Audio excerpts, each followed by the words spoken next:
Bien, merci. Nos inquiétudes sont d'abord des inquiétudes de soupçons de doute dans le processus qui a prévalu depuis 6 mois et qui n'a pas été capable d'être clarifié à l'opinion sur qui a gagné l'appel d'offres international. Nous avons été inquiets de voir que 6 mois après, nous n'avons pas pu avoir une réponse sur qui est attributaire de la concession. Cela, ça prouve sans doute qu'il y a quelque chose de nébuleux qui était en train de se passer. Et nous avions des doutes, de soupçons, des informations émanant de nos partenaires du Nord, nous parlant d'une possibilité de voir au Sénégal une des sociétés impliquées dans le processus procéder par des attitudes pas du tout catholiques. Cette entreprise, il s'est trouvé qu'au niveau mondial et international, elle est connue par et pour des comportements de corruption, de malversation pour gagner des marchés dans le secteur de l'eau et de l'électricité. Quand nous avons donc constaté cela et entendu le ministre de l'Hydraulique dire au mois de juin que dans 10 jours, on allait savoir qui allait gérer l'eau, nous sommes au mois d'octobre, pratiquement finissant le 23. Ça fait donc pratiquement 6 mois aujourd'hui que l'appel a été lancé. Nous avons donc pris la décision de dire on va s'interroger sur ce qui se passe réellement. Qu'est-ce qui fait que 3 entreprises ont été retenues comme étant les 3 premières à arriver par ordre d'offres techniques et financières au bout du compte, la SDE, Suez et Veolia. Et on se réveille le 23 octobre 2018, on voit dans un des journaux de la place que Suez a gagné le marché provisoirement, le temps sans doute d'avoir la confirmation. Cela donc nous a poussé à savoir, à se dire, est-ce que cela veut dire donc que les soupçons que nous avions, les informations que nous avions glanées parlant de promesses fermes faites à Suez pour s'occuper de l'eau au Sénégal, est-ce que c'est cela qui est en train de se confirmer?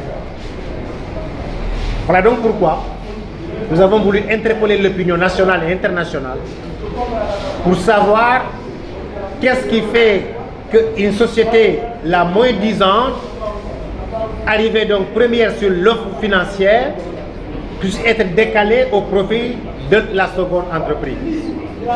Est-ce que c'est des promesses qui le justifient? Est-ce que c'est de la corruption qui le justifie?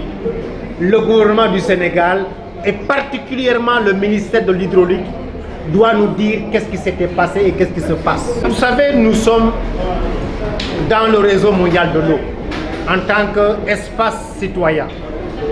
Nous sommes dans le réseau mondial du Forum alternatif droit à l'eau et à l'assainissement. Et tous les jours, nous partageons des informations par clic sur comment la ressource est gérée en Afrique et dans le monde, quelles sont les multinationales impliquées, qu'est-ce qu'elles font, qu'est-ce qu'elles proposent à nos gouvernants pour accéder à la ressource.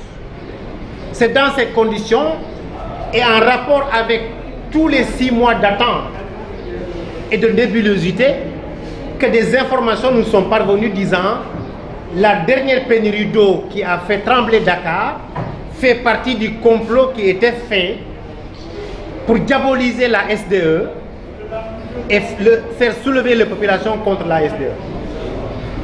Mais malheureusement, ceux-là qui diabolisaient et qui faisaient de sorte à vouloir que la SDE soit assiégée, c'est eux qui ont été assiégés parce que tout le monde avait demandé à l'époque la démission du ministre de l'Hydraulique. Nous savons aussi qu'il y a 3 jours ou 2 jours, une certaine opinion déjà est en train de sortir des informations liées à un audit de 2013 dans lequel on semble vouloir attribuer des failles et des faiblesses à la SDE dans des dossiers techniques.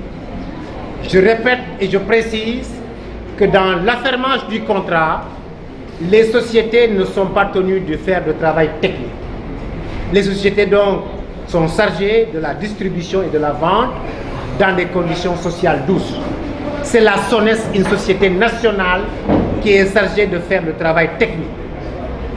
Dans ce travail technique, les canaux de Keur Momar Sarr ont été confiés à une filiale de Suez. Donc s'il y a sabotage, c'est celui qui est en train d'installer avec celui qui lui ont chargé d'installer, qui sans doute sont les responsables de ce sabotage-là. Et il faut donc que journalistiquement aussi, que nous essayions de voir qu'est-ce qui explique la diabolisation d'une entreprise où il y a au moins 42% du capital qui appartient à des Sénégalais.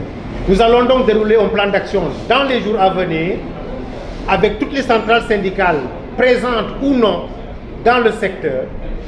Et nous allons aussi donc prendre contact et langue avec l'ensemble du réseau mondial, du Forum mondial travaillant sur l'eau au niveau citoyen, au niveau africain et sous-régional, et profiter de toutes les rencontres internationales pour dénoncer la nébuleuse qui a prévalu dans ce dossier depuis 6 mois. Et dénoncer Suez là où elle est, et partout où elle est. Mais aussi dénoncer les ajustements très douteux qu'on a constatés dans ce dossier-là avec les autorités chargées de la gestion de l'eau, c'est-à-dire ceux du ministère de l'hydraulique.